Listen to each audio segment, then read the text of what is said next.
this the night guard for Freddy Fazbear's Pizza. Lucky you.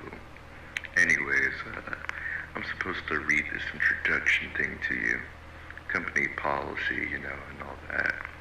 Helps you get settled on your first night. So, welcome to Freddy Fazbear's Pizza. A magical place for kids and grown-ups alike, where fantasy and fun comes to life. Yeah, that line always sounds weird when you say it out loud at 12 a.m. Anyways, you'll be working as the night shift 12 a.m. to 6 a.m. Pretty simple, honestly. Just keep an eye on the cameras, conserve power, and don't let anything get into your office. Oh, and if you hear noises, like footsteps, metal scraping, or something moving when it really shouldn't be, that's probably just the building settling. Probably. Look, I'm gonna level with you. Fazbear Entertainment doesn't like us at all, talking about everything. But I've been here for a while, long enough to notice patterns. The animatronics, they're fine during the day, totally fine. Kids love them. At night, though, they're kinda weird. They kinda wander. No one ever really explains why. We're just told it's some kind of free roaming mode thing. Something about locking mechanisms and liability. But between you and me, the explanation never made sense. So, if you see one of them on the cameras and then suddenly you don't, check the lights, and if they're right outside your door, don't panic. Panic wastes power. And power is kind of your only friend in there.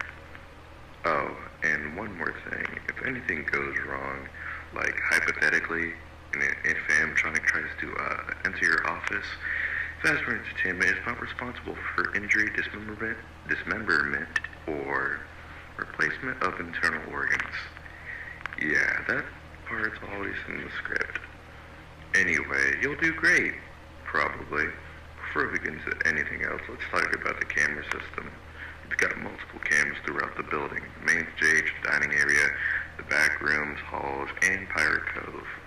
And you don't need to stare at one camera all night. Just check in.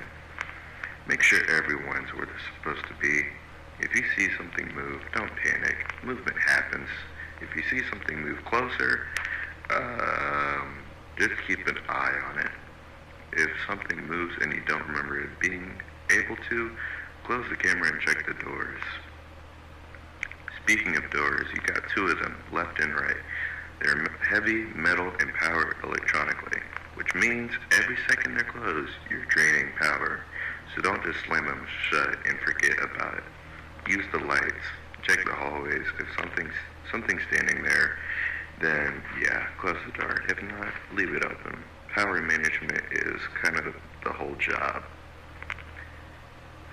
Now, about the animatronics, they're their main attraction here. Let's start with Freddy. Freddy is the head honcho, obviously. He usually stays on the main stage, at least early on. He's patient and doesn't rush things. If he starts moving, you might hear music. That's normal. Just remember, if Freddy gets too close, he doesn't always need the door open. Next is Bonnie. Bonnie is the purple one with the long ears. Likes the left side of the building. He's active, moves a lot. Doesn't really care about personal space. If you see him on the camera, check your left door seriously. Every time. Then there's Chica. She's usually on the right side. Loves the kitchen. You won't see her in the kitchen camera because there isn't one. It's been broken for a while now. You'll hear pots and pans instead. Sometimes breathe in. If you hear that, check the right light. And Foxy. Foxy stays in Pirate Cove, behind the curtain. He doesn't like being watched at all. So check on him from time to time. Just enough to let him know you haven't forgot about him. If you don't, he gets impatient. And trust me, you don't want him sprinting out down the hall. Look, I'm not supposed to say this, but the animatronics think you're one of them, you could say. They don't see you as a person. Something about endoskeletons, costumes, and outdated facial recognition. So if they get into your office, they'll try to put you in a suit. A Freddy suit. From what I've heard, that doesn't end well. If anything goes wrong, Fazbear Entertainment is not responsible for injury, dismemberment, or replacement of internal organs. Again, yeah. So, anyway, you'll probably be fine. Most people don't make it past the first few nights. But hey, maybe if you beat the odds, I'll check in with you tomorrow night. The phone still works. Good luck, try to relax, and keep the doors closed if you need to. Have a nice night.